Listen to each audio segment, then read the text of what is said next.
Good evening. Welcome to the State of Business on our television with me, Tirantha Gunwardhana. Let's take a look at today's headlines first. Gazette on emergency regulations to ban face covering, preaching and teaching radical ideologies issued. And social media ban lifted. Now let's take a look at today's top stories.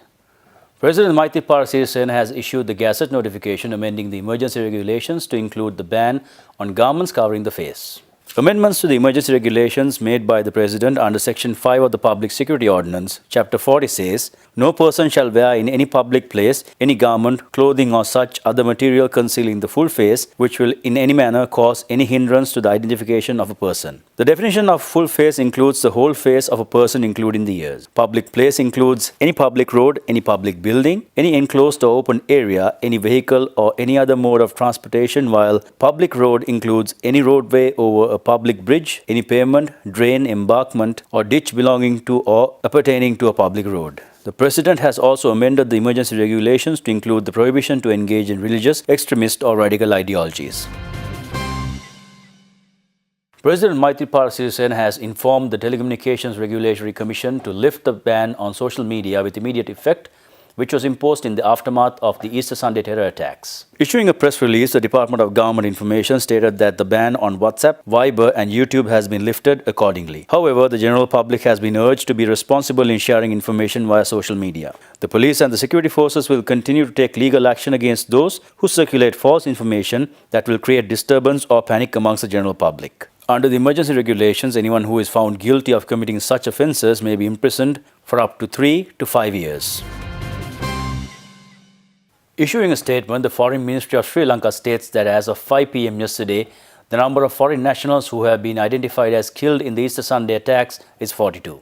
The fatalities were 1 from Bangladesh, 4 from China, 11 from India, 3 from Denmark, 1 from Japan, 1 from the Netherlands, 1 from Portugal, 2 from Saudi Arabia, 2 from Spain, 1 from Switzerland, 2 from Turkey, 6 from the UK, 1 from USA, 2 holding US and UK nationalities, 1 holding Swiss and Dutch nationalities, 1 holding Dutch and Sri Lankan nationalities and 2 holding Australian and Sri Lankan nationalities. The remains of 25 foreign nationals have been repatriated to date. Additionally, 12 foreign nationals are unaccounted for at present and could be among the unidentified victims at the Colombo Judicial Medical Officers Mortuary. 5 foreign nationals injured in the attacks are receiving treatment at the Colombo South Teaching Hospital and private hospitals in Colombo, while others have been discharged from hospital following treatment. The Foreign Ministry continues to be in close contact with the relevant hospital authorities to identify the remaining victims. The Ministry will continue to monitor the welfare of foreign nationals receiving treatment. An emergency hotline to assist families of the affected foreign nationals is operational at 0094 11 23 23015.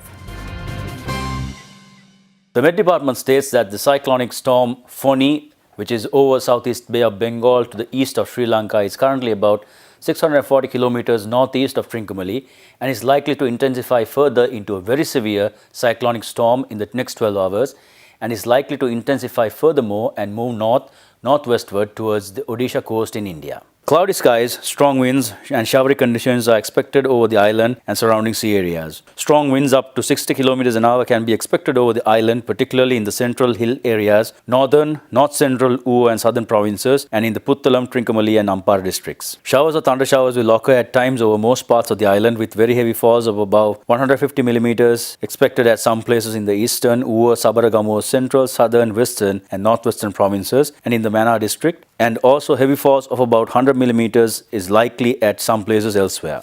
The general public, naval and fishing communities are requested to be attentive about future advisories issued by the Department of Meteorology in this regards. Heavy showers are likely in the northern, western, southern and eastern sea areas. Winds will be southwesterly and speeds will be 35 to 45 km an hour, and it can increase up to 60 to 75 km an hour at times over the sea areas around the island, and wind speeds will be 70 to 80 km over the deep sea areas to the south, southeast, east and northeast of Sri Lanka. It's time for a short commercial break. Do stay tuned for more news after this.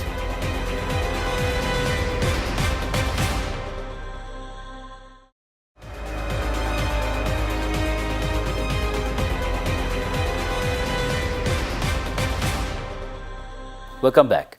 Archbishop of Colombo, Cardinal Malcolm Ranjit, speaking at a press conference held at his official residence today, expressed the following regarding the government's decision to ban garments that cover the face. Before the church position, even the Maulavis, the main body of the Maulavis, has already written an appeal to their own people to withdraw what they call the niqab, the front portion of the head, whatever they wear on the head, the women. They have issued a request to ask them to remove it. So I think that this is a very good move, and we appreciate what the Maulavis have done through that kind of request. I think that is something good for our country, so that for the sake of security, people can be transparent, because there have been cases of men wearing this kind of niqab and going around and hiding and doing certain things that are not ethical. So therefore, the request of the Maulavis to remove that is a good one, and we support them. Speaking further, Cardinal Ranjit expressed the following. In an emergency, in a situation where hundreds of people have been killed, what does the government have to do? The government has to ensure that there is peace and harmony in the country. And therefore, if that any move is necessary for the assurance of peace and harmony, the government should go in that direction. Venerable Omalpe Sobedatero, who also took part in the press conference, had this to say. We can take the example from French and then most of those European countries, when they prohibit this niqab, the covering dress, they considered the personal protection. I don't know, there is a law, particular law, and concerning the personal protection. This is happening in France. In France, In France, right. The government has banned the niqab.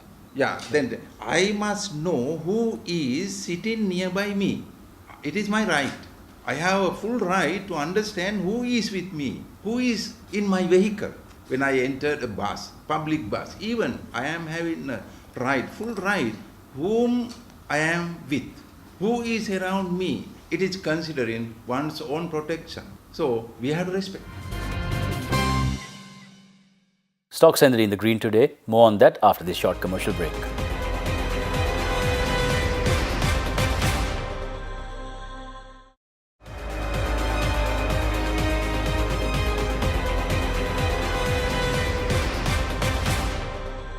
Welcome back. Trading at the Colombo Stock Exchange ended on a positive note today. The all-share price index gained 35.1 points to close at 5,478.41, and the S&P SL 20 gained 14.09 points to close at 2,627.46. Turnover was 197.5 million rupees and 3.5 million shares were traded. Up next are today's forex rates.